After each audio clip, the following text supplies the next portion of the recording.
স্বাগত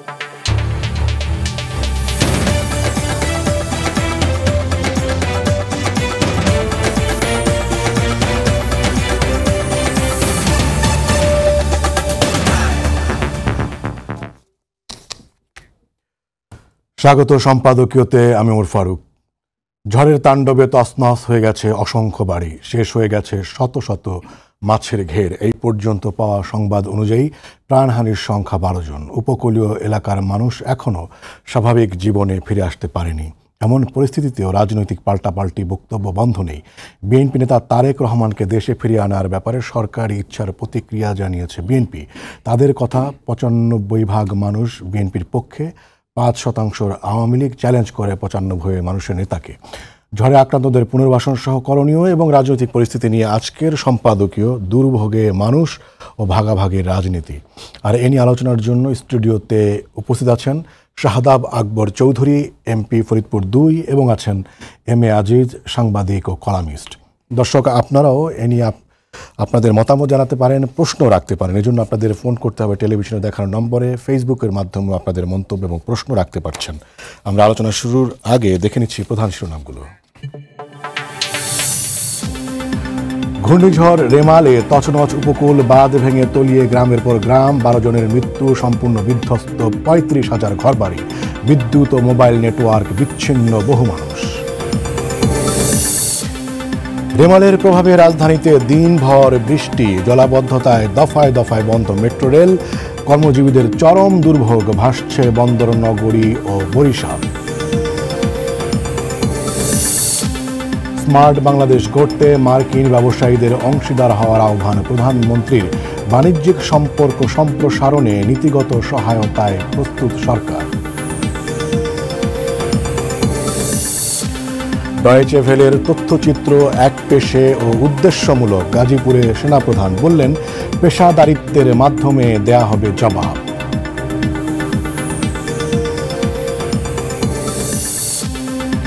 এবং অবসরে যাওয়ার 6 মাসের মধ্যে গুলশানে একদিনে 4টি আলিশান ফ্ল্যাট কেনেন বেনজির আহমেদ। স্ত্রীর নামেই 521 বিঘা জমি, জানালেন দুদক আইনজীবী।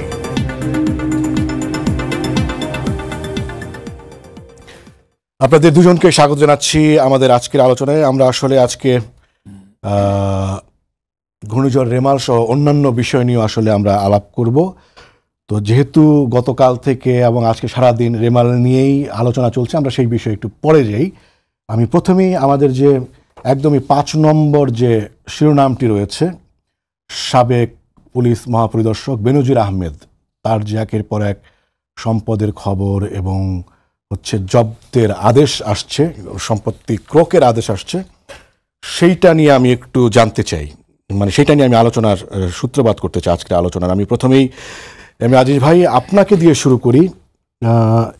যেই বিষয়টি ঘটছে, আমরা নানা সময় শুনে আসছি যে বড়দেরকে ধরা হয় না, রাঘব বলরা পেছনে থেকে যান, কিন্তু বিরোধী দলকে কিন্তু এটা হওয়ার পরে আমরা শুনলাম, দেখতে পেলাম না যে তারা স্বাগত জানালেন।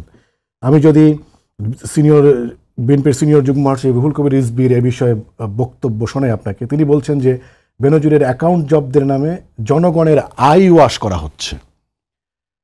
এই ক্ষেত্রে অন্তত আমরা যেটা শিরোনাম করেছি ভাগাভাগির রাজনীতি, প্রতিক্রিয়াটা ভাগাভাগি না করে ব্যবস্থা হচ্ছে বা জবাবদিহির আওতায় আনা হচ্ছে, সেটাকে স্বাগত জানানো যেত কিনা, না গেলে কেন নয়? ধন্যবাদ আপনাকে। বেনজির আহমেদ আমার মনে হয় আইজিপি হিসাবে সবচাইতে শক্তিশালী আইজিপি ছিল, যার নাম এদেশে প্রায় সবাই জানে। তিনি কমিশনার ছিলেন, তিনি র্যাবের চিফ ছিলেন, তিনি আইজিপি ছিলেন। এখন আমার প্রশ্ন হচ্ছে, তিনি আবার ফেরে যে কি পুলিশের একটা উপহার দেয় যে ক্লিন ইমেজের লোক তিনি, অর্থাৎ এটাও তো একটা সরকারি একটা মোটামুটি তদন্ত লাগছে। তো এখন যে এই যে এগুলি বেরোচ্ছে, রিটায়ারমেন্ট করছে কতদিন আগে, এতদিনে যখন কালের কণ্ঠে একটা রিপোর্ট হয়েছে, যখন এটা রীতিমতো চাউর হয়ে গেছে, এখন নিরুপায় হয়ে মামলা শুরু হয়ে গেছে, তারপরেও বেরসিক ব্যারিস্টার সুমন এফিসে লেগে রয়েছে। তো এটা তো সরকার চাইছে বিচার করা, তাহলে তো আগেই করতে পারতো, করে নাই তো। সুতরাং আমি বলবো এটা সিচুয়েশন বুঝে, পত্রিকায় খবর না বের হলে এটার এইভাবে হইতো না। এটা তো প্রমাণ করে, কারণ সে রিটায়ার করছে কতদিন। আমার কথা হচ্ছে যে এখন যিনি চাকরি করেন, ধরেন সেনাপ্রধান তিনিও তো আলোচনায় আসছে, তাই না? তো ওনার ব্যাপারটাও তো যখন আল জাজিরা রিপোর্ট করলো, ভিভিড রিপোর্ট করলো, তখন কিন্তু সরকার পক্ষ থেকে এটাকে বায়াসড এবং রাজনৈতিকভাবে উদ্দেশ্য প্রণোদিত করে খালাস করে দিল। কিন্তু মানুষের মনে তো এটা গেঁথে গেল, তারা যেভাবে কারুকার্য করে রিপোর্টটা করছে, সাধারণ পাবলিক কিন্তু ওটা গ্রহণ করে ফেলছে। তখনই উচিত ছিল সরকার যদি সত্যিকার চাইতো, তখনই তারা তাদের পক্ষ থেকে একটা ইনভেস্টিগেট করিয়াও যদি জোড়াতালি দিয়েও বলতো যে না, যা বলছে এটা সত্য না, তাও তো হতে পারতো, হয় নাই তো। আইজিপি সাহেব তিনি তো সবচাইতে সরকারের কাছের লোক ছিলেন, সাবেক আইজিপি। তিনি তো র্যাব থেকে, যখন র্যাবের শ্রেণী প্রধান ছিলেন, ওই মেরিন ড্রাইভে ওই মেজর সিনহা মারা গেল, তার আগ পর্যন্ত গড়ে দেড়টা করে লোক মারত, ক্রস ফায়ার করে দিত, উনি যখন র্যাবের চিফ ছিল। ওই সিনহার ব্যাপারে যখন মারা গেল, তখন সারা দেশে হাউকাউ শুরু হলো, তখন গতি কমলো। আমেরিকান স্যাংশন পাওয়ার পরে এখন তো খুব মানুষ মারা লাগে না, এখন তার দেড়টা করে মানুষ মারা লাগে না। এখন কি আইনশৃঙ্খলা বলে তখনকার চেয়ে খারাপ আছে? আমি তো মনে করি এখন ভালো আছে, তার তখন এসে ভালো আছে। অর্থাৎ পথটা শক্তি প্রয়োগের না, গণতান্ত্রিক রাষ্ট্রে শক্তি প্রয়োগ নয়, আপনাকে জনগণের আকাঙ্ক্ষা পূরণ করতে হবে। জনগণ কিন্তু শক্তি প্রয়োগ পছন্দ করে না। তো এখন বেনজির আহমেদ আইজিপি, ওবায়দুল কাদের তো বলেছেন যে সেনাপ্রধান হন, পুলিশ প্রধান হন, যেই হন, অন্যায় করলে, সেটা তো পরের কথা বলছে। আমি তো বললাম তো, তাদের উনি এক এক করে প্রমোশন দিলেন, তখন ওনাকে টের পাইল না কেন গভর্নমেন্ট? তারপরে রিটায়ার করছে 2-3 বছর, এতদিন খবর ছিল না। কালের কণ্ঠ রিপোর্ট করলো, তারপরে আপনি যখন সারা দেশে হাউকাউ শুরু হইলো, তখন আপনি কইতেছেন এখন স্ক্রিন সেপের জন্য আপনি তাকে ব্যবহার করছেন, সারা দিবেন, এখন ডিস করে দিলেন যে তোর দায়িত্ব নাই, নেব না, বিচার এখন কোর্টে বিচার হবে। কেন সারাদিন আপনার হেল্প করছে না? জি আজিজ ভাই, আপনাকে ধন্যবাদ। আমি শাহাদ আকবর চৌধুরী এমপি, আমি আপনার কাছে আসি। সেটি হচ্ছে যে আজিজ ভাই যে দুইটা ঘটনার কথা বললেন, একটা হচ্ছে যে আল জাজিরা রিপোর্টের কথা বললেন, সেইটার পরেও নানান ঘটনা ঘটেছে, সেটার প্রতিবাদ হয়েছে, এবার সেটার ভিতরে ষড়যন্ত্রর কথা বলা হয়েছে, এবং তারপরে এসে একটা পদক্ষেপ আসলো, তার করে ডিজোন করা বা আচ্ছা এটার সাথে আমরা নাই, সরকার কাউকে কি বলবো, কাউকে রক্ষা করবে না, এই ধরনের বক্তব্য আসছে। অর্থাৎ গণমাধ্যম এবং জনগণের ভেতর যখন আলোচনা আসছে, তখন এই কথাগুলো আসছে বা আপনাদের পক্ষ থেকে একটা দূরত্বর কথা বলা হচ্ছে, এবং সেটি বেনজির আহমেদের ক্ষেত্রে পত্রিকায় আসলো। এখন আপনারা বলছেন যে এটা প্রক্রিয়ার বিষয়, দুদকের বিষয়, এবং আপনারা তাদেরকে আসলে সেভাবে আসলে ওন করছেন না আর কি। এটাকে এইভাবে বলা যাবে, নাকি আপনাদের রাজনৈতিক সদিচ্ছা আছে এরকম অন্যায় এবং দুর্নীতির বিরুদ্ধে, সেটা কেন বলা যাবে? আমি একটু ভিন্নভাবে বলতে চাই। বিষয়টা হচ্ছে, প্রথম জিনিস একটা মানসিকতা থাকা উচিত যে যেটা ভালো সেটাকে আমরা ভালো বলবো, যেটা খারাপ আমরা সবাই সেটাকে খারাপ বলবো। আমাদের এখানে রাজনৈতিক কালচার যেটা দেখা যাচ্ছে যে আওয়ামী লীগ সরকার যত ভালো কাজ যাই করুক, বলবে দেশ শেষ হয়ে গেছে, এই দেশে ভালো কোনো কাজই হয়নি, সেটা ওনারা দেখেন না। এখন কথাটা হচ্ছে, আজকে যে বেনজির সাহেবের নিয়ে যেটা কথাটা উঠেছে, সেইটা হলো গণমাধ্যমের কাজ কি? গণমাধ্যমের কাজ যেই কোনো সমস্যা যা কিছু হচ্ছে সমাজের মধ্যে, দেশের মধ্যে তুলে ধরা হলো। সরকারের কাজ কি? তুলে ধরা হলো, এবং তারপরে দেখা গেল কি, আজকে দুর্নীতি দমন কমিশনের ইয়েতে আছে কোর্ট, বেনজির আহমেদের। সরকারের কাজ কি? দুদকের কাজ কি? আপনাদের বিভিন্ন সংস্থা আছে তাদের কাজ কি? যারা এজেন্সিরা আছে তাদের কাজ হলো যে কোনো তথ্য, যে কোনো কিছু সরকারের কাছে উপস্থাপন করা। আর এই যে একটা লোক দুর্নীতিগ্রস্ত, এর দায়িত্ব তো আসলে কারো নেওয়ার কথা না। আমরা যারা রাজনীতিতে আছি, বা আমি যেই পরিবার থেকে আমার যেই রাজনীতির সূত্রপাত, সেটা আমার মা দীর্ঘ 66 বছর এই একটা দলের সাথে ছিল। আমরা কোনো রকম দুর্নীতির দায়িত্ব তো আমরা নেব না।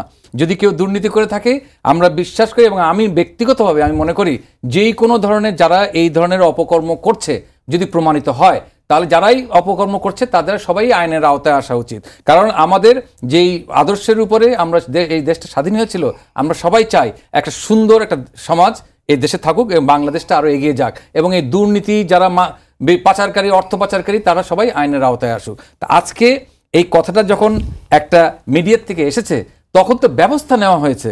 এখন ব্যবস্থা নেওয়া হচ্ছে, এখন যদি অগ্রিম আগের থেকে বলা হচ্ছে যে এটা আই ওয়াশ অমুক, ওনারা সবাই বিরোধী দল, এটা তো বিরোধী দল বলবো না, সংসদে যাদের ইয়েতে রিপ্রেজেন্ট করে তারাই বিরোধী দল, এরা হচ্ছে সরকারের রাজপথের বিরোধী শক্তি। রাজপথের বিরোধী শক্তি এনারা কোনো সময় সত্য কথার কাছে দেরও থাকে না। ওনাদের দরকার ছিল যে এই সমস্যাটা যেন আছে, তোমরা আরও সরকারকে এটাকে বলো যে হ্যাঁ ঠিক আছে, কোথায় কোথায় সমস্যাগুলো তোমরা তুলে ধরতে চেষ্টা করো, জনগণ দেখবে যে সরকার সেগুলা অ্যাটেন্ড করছে কিনা, এবং যারা এই সমস্ত কাজের সাথে জড়িত বা দুর্নীতি করছে, যে না হয় আস্তে আস্তে কিন্তু জনগণ তাদের সাথেই আপনার তাদের দিকে চলে যাবে। একটু আগে যেটা বললেন যে তাদের যে বক্তব্য বিরোধী দল থেকে আই ওয়াশ, এবং বলছে যে ধরেন 95% তারা এবং 5% হচ্ছে সরকারি দল। আমার কথাটা হচ্ছে তাদের কাছে, তার মানে তারা কি একটা সম্পূর্ণ একটা ব্যর্থ নেতৃত্ব না, যার 95% জনগণ যাদের সাথে, তারা যদি তারপরেও ওই রাজপথেই পড়ে থাকে, আস্থা করে নিক্ষিপ্ত হয়, তাহলে তো আমাদের বলতে হবে তারা ডিরেইলড অবস্থায় আছে। সুতরাং কার সাথে জনগণ আছে, কার সাথে জনগণ নাই, একমাত্র গণতান্ত্রিক পন্থায় নির্বাচনের মাধ্যমেই সেটা প্রমাণ করা সম্ভব। তারা তো নির্বাচনেও আসে না। মুশকিলটা হচ্ছে নির্বাচনে আসে না কিন্তু বলে জনগণ আমাদের, আবার এখন বলে 95% আমাদের। 95 দরকার নাই তো। আপনি ঢাকা শহরে যে ধরেন 2 কোটি লোক যদি থাকে, এর যদি আপনার 95 দরকার নেই, এর যদি 25% লোক হইতো, তাহলে তো আপনার এই আওয়ামী লীগ সরকার থাকতো না। গত বছরই আপনারা যে আন্দোলন করতে চেয়েছিলেন, সরকার হটিয়ে দিতে পারতো, গণ অভ্যুত্থান করতে পারতো, এবং নির্বাচন তারা করে আজকে ক্ষমতায় আসতে পারতো। জনগণের সম্পৃক্ততা তাদের নাই, তারা বিদেশি শক্তির উপরে সবসময় নির্ভর। আর আজকে যেটা এখন যেটা বললেন, একটা হচ্ছে বেনজির আহমেদ সাহেবের কথা বললাম, আর একজন সাবেক সেনাপ্রধান, তিনিও যদি কোনো ধরনের কোনো কিছু অন্যায় করে থাকে, তাহলে সেটা বিচারের আওতাধীনে আসবে। এবং যারা আছে বিভিন্ন, যারা গণমাধ্যম আছে, আরও বিভিন্ন যারা সমাজে আর যারা আছেন, তারা সবাই যদি তুলে ধরতে পারে যে হ্যাঁ এই সমস্যাগুলো আছে, তারপর দেখুক যে সরকার সেটার সাথে আসে না। সরকার যদি একটা পদক্ষেপও নেয়, তখন আপনি বিভিন্ন রকমভাবে বলবেন নেগেটিভলি। আপনার কি মনে হয় যে মানে একজন ব্যক্তি র্যাব প্রধান থাকা অবস্থায় হচ্ছে, তারপরে হচ্ছে পুলিশ বাহিনীর প্রধান থাকা অবস্থায় এরকম অঢেল সম্পত্তির মালিক হলেন কয়েক বছরে, এবং সেটা সরকারের কারো নজরে পড়ে না, এটা আপনার মনে হয়? না, দেখুন, নজরে পড়েছে কি পড়ে নাই সে বিষয়ে আমি আমার যেটা বলার বক্তব্য সেটা হলো হচ্ছে, একটা লোক যে অন্যায় করছে, যে দুর্নীতি করছে, শেষটা দেখতে হয় যে সে দুর্নীতি করে সেই ডিজিটালিতে সে পড়লো কিনা। আজকে সে যদি সত্যি সে সমস্ত কিছু প্রমাণিত হয়, তাহলে তো আইনের আওতায় সে চলেই আসবে। সুতরাং আগে কি হয়েছে আমার মনে হওয়া নিয়ে কথা না, বাস্তবে কি হচ্ছে বা বাস্তবে আমরা কি দেখতে পাচ্ছি। আমরা দেখতে পাচ্ছি যে কোর্ট থেকে তার সমস্ত সম্পদ ক্রোক করার নির্দেশ এসেছে, এবং ক্রোক করা হয়েছে, তার অ্যাকাউন্টগুলো ফ্রিজ করা হয়েছে।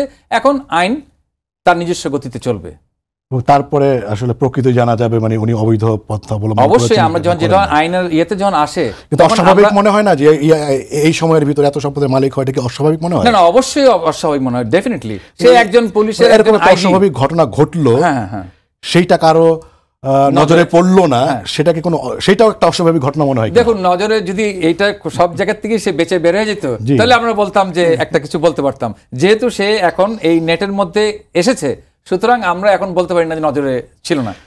আমরা একটু ভিন্ন আরেকটা প্রসঙ্গে যাই, সেটি হচ্ছে যে তারেক রহমানকে দেশে ফিরিয়ে এনে অবশ্যই আদালতের রায় কার্যকর করা হবে, এরকম একটা ঘোষণা সরকার প্রধান দিয়েছেন, প্রধানমন্ত্রী দিয়েছেন।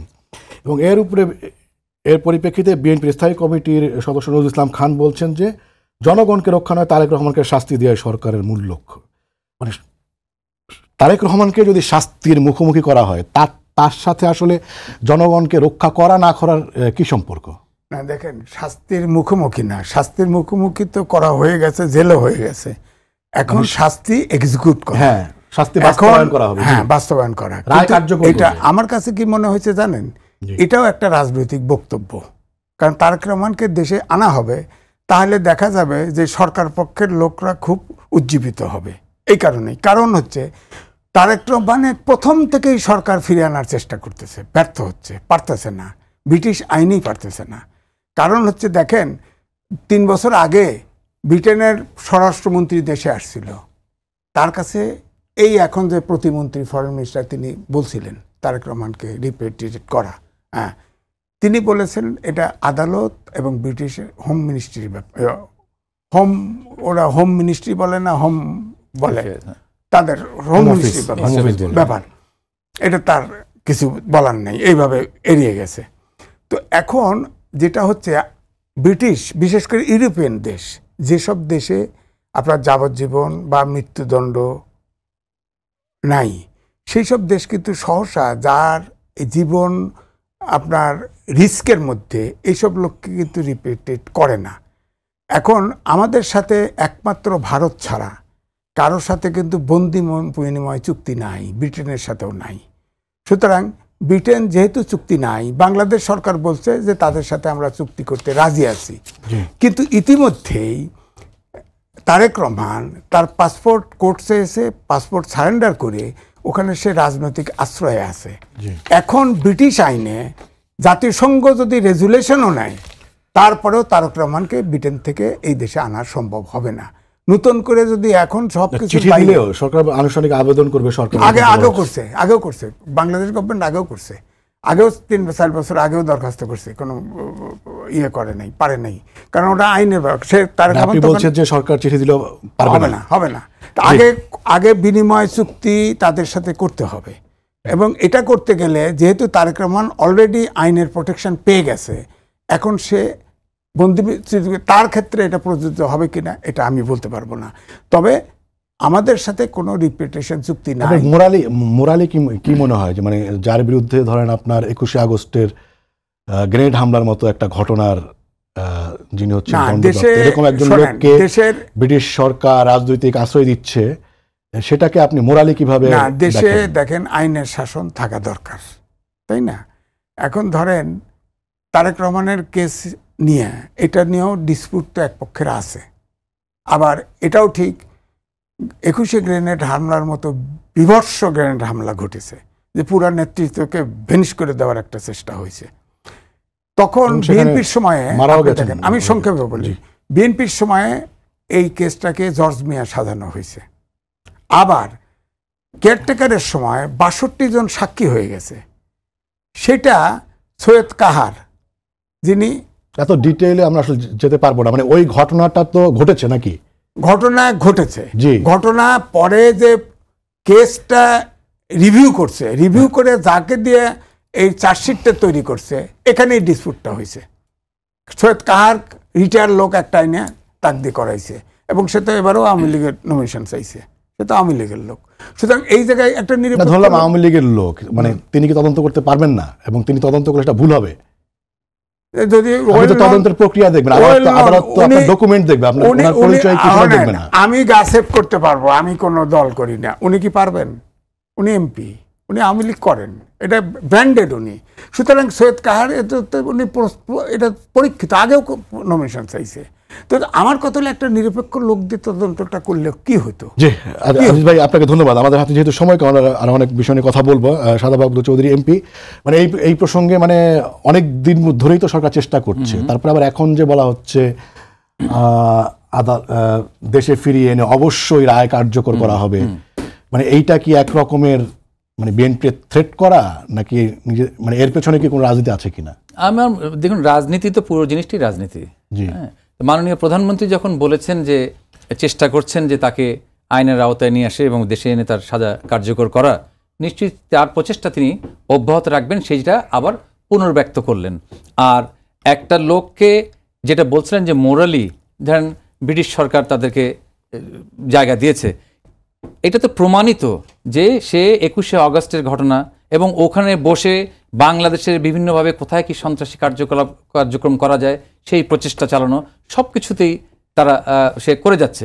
সুতরাং আর আরেকটা বিষয় হলো যেটা 21শে আগস্টের ব্যাপারে ভাই যেটা বললেন, যে ওই কাহার যার কথা বললেন, আমি শর্টে একটু করে বলি, সে যেই দলের মনোভাবের প্রত্যেকেরই কিন্তু ভিতরে কোনো না কোনো ইয়ে থাকে, কিন্তু সে যখন তার কাজটা করে তখন নিরপেক্ষভাবে করছে কিনা। আর তার কাজটা তো হলো চার্জশিটটা তৈরি করে দেওয়া, কিন্তু আইন আছে, দেশে কোর্ট আছে, কোর্ট সেই বিচারটা করবে। কোর্ট যেটা মনে করেছে সেটা কোর্ট করেছে, সেটা নিয়ে অনেকের অনেক বক্তব্য থাকতে পারে, কিন্তু যেহেতু কোর্টের বিষয় সেটা না আমি আর কোনো কথা বলার কথা না।